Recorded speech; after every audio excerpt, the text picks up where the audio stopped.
but I'm Mike Wilbon. Tony, it's National Quiet Day. Should we be quiet today? Huh? Did you say something? What? What? Yeah, not National Hard of Hearing Day. Quiet. Like when you're an Amtrak guy, you're an Amtrak veteran. Yep. Do you like the quiet car? Because I hate it. I like the idea of the quiet car. What I don't like is the quiet car police, that if you say anything at all, 10 people come up and want to throw you off the train. You know, back off, Sparky. I want to swing on somebody. I want to go Juwan Howard on somebody at that point. Good reference. Welcome to PTI, boys and girls. In today's episode, are Kyler Murray and the Cardinals back on the same page? Could DeMar DeRozan win MVP? And what should Georgetown do about Patrick Ewing? But we begin today with James Harden's debut as a Philadelphia 76er. They play tonight in Minnesota against the Timberwolves, who beat Memphis last night. That's a good win. Wilbon, what do you expect from the Sixers in Harden's first game with them tonight? Well, Tony, I expect them to, sort of be, wading around, trying to figure each other out a little bit, particularly Embiid and Harden. No amount of practices, is going to get you ready for that. But the thing I'm really curious about is just specifically with Harden, and it's this.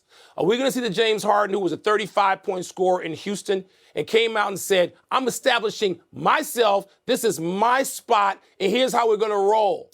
Or do we get the Harden from last year when Kyrie Irving said to him, sort of famously, you be the point guard. I know that nominally I'm the point guard. You're the point guard. And, of course, Harden went out and averaged like 11 assists a game. And you and I firmly believed he was the MVP for that period in the league before he got hurt. So which one of those guys are we going to see? And can you be a hybrid? So I'm really fascinated by that dynamic. I think this is James Harden's last chance. I do. I think that people have soured on James Harden because he quit in Houston and he quit in Brooklyn. And if he fails here or if he quits again, I think he'll ultimately end up on a team like Sacramento with no title chances, some team like that.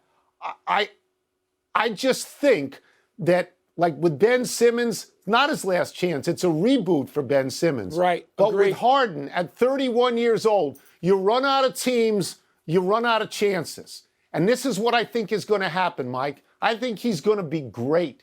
Absolutely great. Just like he was last year when we both thought he was the best guard in basketball and could have and maybe should have been the MVP. I think he's going to be so great because Doc Rivers has coached great players before in tandem. He'll figure out a way to get Embiid and Harden working together. Embiid's going to love it because unlike Simmons, Harden will shoot so everybody won't collapse on Joel Embiid. Mike, I'm going way out on a limb here. I think they're going to be in the Eastern Conference Finals. I think they're going to win it. I think they're going to be in the NBA Finals because of James Harden. Wow. Tony, I'm not going to try to argue against any of that because I, like you, think they have all the elements. And obviously now, look, if you're a coach, Doc Rivers has been coaching for a long time. If you get the two players, you don't need a super team. You don't need a big three. You got the two of them. You got Embiid playing like he's been playing this season, and you've got a Harden who, Tone, if there's not the greatest sense of urgency in his career, then we will have both miscalculated. And I agree with you entirely. I won't say it's his last chance, but it's his best chance right now, this year and next year, and it starts tonight. Let's move to the Bulls, retaking first place in the Eastern Conference by beating the Hawks last night. DeMar DeRozan scored 37, including 12 in the fourth quarter, 5 in the final minute to lead the Bulls to victory. It was DeRozan's 8th consecutive game, scoring 35 or more, while shooting 50% or better from the floor, extending an all-time record he set last week. Tone, does DeMar DeRozan, a name we never mentioned in this context, deserve serious consideration for MVP? Absolutely he does. I don't understand, Mike, why you're always saying it's Joel Embiid's. I don't know what he has done that is so spectacular. He's on a third-place team. DeMar DeRozan is on a first-place team. DeMar DeRozan, I know you know these numbers. Chicago was 31-41 last year without DeRozan. They're 39-21 with DeRozan, and he is the main new addition. He's averaging 28 points a game. He's shooting 51% from the field. Mike, DeMar DeRozan is doing this year for the Bulls what Chris Paul did last year for the Phoenix Suns when we both thought he was a legitimate MVP candidate. So I definitely think he is. With Paul out now, with so many stars hurt, and with Milwaukee and Philadelphia behind Chicago, I think it's DeRozan. Here's what I think hurts DeRozan. Although he was a good player on Toronto and a good player on San Antonio, he's never been on a championship team. And famously, Toronto traded him for Kawhi, and then they won. And I think that has landed on DeRozan unfairly. Yeah, Tone, I agree with you. I was, trying to explain to the Bulls fanatic I live with, my son, who says, DeRozan, why isn't DeRozan getting more chatter? And I say, here's why, Matthew. There's a run-up. This is not a Lifetime Achievement Award, and maybe that's wrong, but it's real. There's a run-up to MVP. I mean, even Chris Paul, who finished early in his career, finished second, I think, to Kobe, even there was a run-up for him. And, Tony, now, sadly, that Chris Paul's, more or less out of this because he's going to miss the rest of the regular season. It's Embiid and DeRozan. And, look, I'll take DeRozan over Embiid right now with the tiebreaker being first place versus whatever the Phillies in third or fourth or maybe fifth seed right now. Third place. So I'll do that, Tony. Yeah. And by the way, DeRozan right now is on the list. When you combine the 35 points with 50% shooting, Tony, the list is wilt. Who has that? Not in the get-up era. The list is Wilt Chamberlain. Let me give you another list. And that is people who have done this. He's the 7th player to go 35 or 35 plus in 8 straight games. And when you say the list is Wilt, people don't really get that. They'll get this list. The other 6 are Wilt, Elgin Baylor, Jordan, Kobe, LeBron, and James Harden. Wow. And this guy, by the way, last night, he shoots twos. He doesn't shoot threes. Miss. He was 15 to 21 last night. Yeah. 15 to 21. He's the MVP for me, but I don't vote and you do. We move now to Georgetown, which was once a very, very big deal in college basketball. The Hoyas lost their 17th game in a row last night when they were beaten at home by DePaul, which was also a very, very big deal in college basketball once upon a time. Georgetown is now 6-21 overall, 0-16 in the Big East. They're coached by their greatest player, Patrick Ewing. Wilbon, you have a long history with Patrick Ewing. Do you expect Georgetown to ride this out with Ewing? Tone, I think they could, despite the numbers and what might happen at other places, big schools, big state schools and not small privates, when you lose like this. And you're right, it's a long history. I've known Patrick Ewing my entire life and his entire life. And there are times now, to be honest, I'm not going to sit here and act like I'm objective or detached. I will drop a text to Patrick after a particularly big win, like in the tournament last year, or particularly difficult loss. Because I know him in that way. I root for him. Patrick Ewing, the faces of Georgetown have been John Thompson, Patrick Ewing, and now more recently Allen Iverson. But in our time, John Thompson, Patrick Ewing. That's right. And Patrick Ewing has been the heartbeat of Georgetown basketball. And so I know this losing is historic. Tony, the volume of it makes you go, oh my goodness, how long are they going to stay with him? And that chatters around. I'm part of some of those text chains. I root for him. I hope they will. I hope he can turn his way around and fight his way out of this. I do. Makes me sad. This story makes me sad. The disintegration into irrelevance by Georgetown makes me sad. I loved it when Georgetown and Maryland were winning championships with John Thompson and Gary Williams. Georgetown fired John Thompson III. Hope the people who wanted that are happy now. They fired him, the son of the most important person ever in Georgetown basketball history. And they fired him. They brought in Patrick Ewing. They kept it in the family. It appears to be too large for Patrick Ewing right now.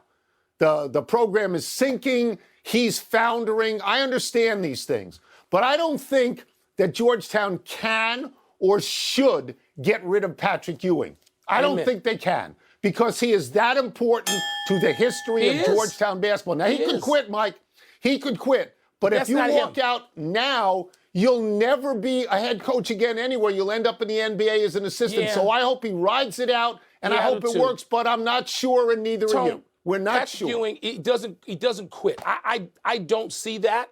And sometimes, yes, you can say, you know what, I want to do this for the good of my alma mater. It's his alma mater. He's not some outsider. He's helped define the history of that program largely. So we're together on this too, Tony. I hope he can turn it around. I hope there's a miracle in there. Let's take a break. But coming up, number 5, Kansas meets number 10, Baylor tomorrow. And we will ask Jay Billis which team we should be more bullish on. And we'll also ask him who, if anybody, can measure up to Gonzaga.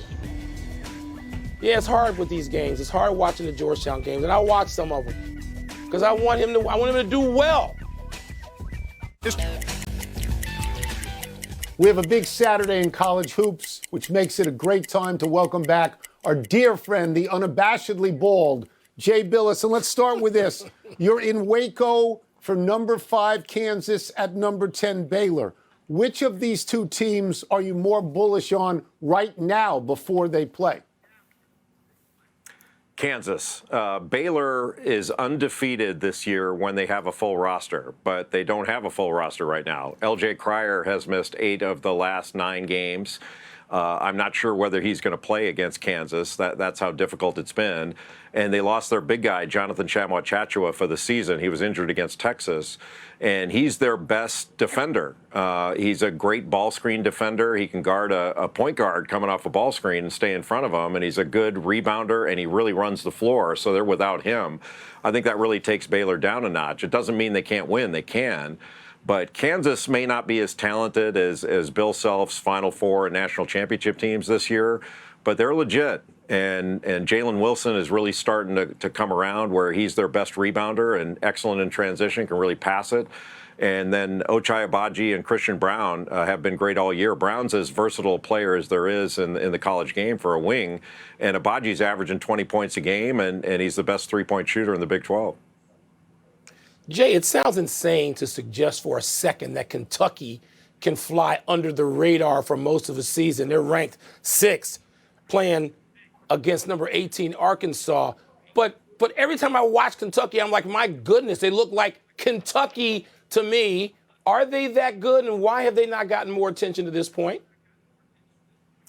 Kentucky's really good. And the weird part, Michael, is in years past under John Calipari, we'd be talking about how young they are, and with so many freshmen, integrating freshmen, getting them to play together and all that stuff. They're super talented, but how's it going to go?